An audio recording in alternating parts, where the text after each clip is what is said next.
ګرانو کتونکو السلام علیکم. زه محمد سلمان همدرد د حق غږ پښتو چینل خبري لنډیز کې ستاسو کوربه اوس تاسو پام را اړوم د مهمو خبرونو لنډیز ته.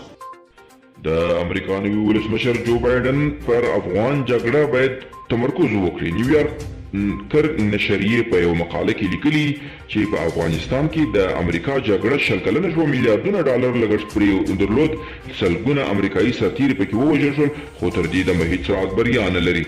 د ایران ولسمشر حسن روحاني د اټومي معاملې د بیا ژوندي کولو لپاره د امریکا په محکمه کې د بال غوښتنه کړې ده. د امریکا په نیویارک ښار کې د ملي ګارد یو هلیکاپټر د راغورځېدو په پیښه کې د ملي ګارد درې سرتیر وژل شوي دي. پیښه تر تېر ماښام رامنځته شوې ده او لامل په اړه یې څه نه دي ویل شوي تر دې دمه.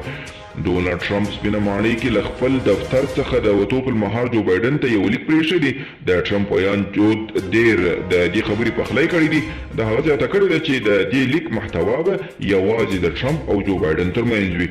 د امریکا نوي ولسمشر جو بایدن د لوړي تر مراسمو وروسته په داسې قانون لاسلیک کړی چې له مخې به یې په ټول امریکا کې د 100 ورځو لپاره ماسک اغوستل اجباري شي.